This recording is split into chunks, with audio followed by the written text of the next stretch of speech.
Tuhan, terima kasih karena telah menitipkan hati kepada orang yang salah. Karena itulah, aku belajar betapa berharganya hidup untuk aku nikmati. Dan untuk luka yang belum sepenuhnya pulih, aku hanya berharap kelak ada seseorang yang membantuku belajar melupakan sebuah luka sampai tidak lagi terasa berdarah. Tuhan sengaja menaruh kita pada hati yang salah, karena mungkin kita belum siap menerima hati yang tepat untuk kita singgahi. Bisa jadi hati itu terlalu baik, dan Tuhan meminta kita untuk menjadi baik pula, selayaknya hati baik yang sudah disiapkan untuk kita. Kadang, memang cerita Tuhan tidak bisa kita tebak bagaimana awal dan akhirnya. Tapi, kita hanya bisa menentukan kepada siapa kita akan berlabuh. Kalau memang pilihan kita tepat, maka beruntunglah, karena kau tidak perlu repot membenahi hati yang patah.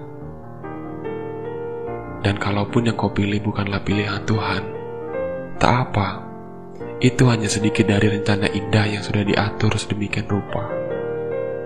Sejatinya, hakikat manusia hanya berusaha. Untuk kemana langkah yang akan kita pilih, itu semuanya pilihan kita. Kalau kita ingin yang terbaik, maka jadilah baik. Setidaknya baik untuk dirimu sendiri.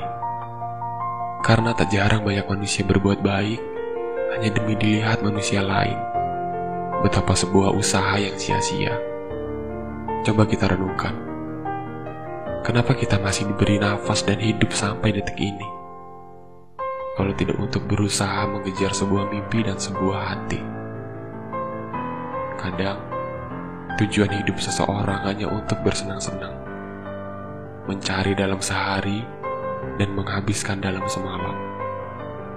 Dan kita akan hancur jika tidak benar memaknai hidup ini. Untuk apa dan kepada siapa kita akan kembali? Lalu kenapa masih sibuk membebani diri dengan sebuah jiwa yang kadang tidak tahu diri? Lantas, apakah kebahagiaan sepenuhnya adalah milik kita? Tidak, selagi kita tidak pernah sadar dengan sebuah hembusan nafas yang saat ini sedang kita nikmati. Sebuah jalan cerita memang kadang perlu konflik, perlu sedikit tekanan, dan ambisi yang berlebihan. Tapi sadarlah, semua itu hanya seni agar hidup tidak hanya lurus ke depan, tapi perlu goncangan, agar setidaknya kita bisa sedikit mengingat Tuhan. Tempat kembali saat jiwa sudah mulai lelah berpetualang.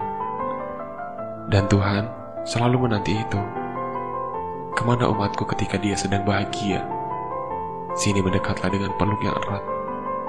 Saat ini aku sudah tegar dan paham bahwa hidup tidak hanya tentang satu hati, tapi banyak jiwa yang harus kujaga senyumnya. Sesekali lelah, istirahatlah. Dan jika kita sudah sangat lelah, pulanglah. Goncangannya sudah usai. Sekarang saatnya kau bahagia. Karena tidak ada pantai yang indah tanpa sebuah gulungan ombak. Menarilah. Dekap lagi mimpimu yang pernah patah. Karena kau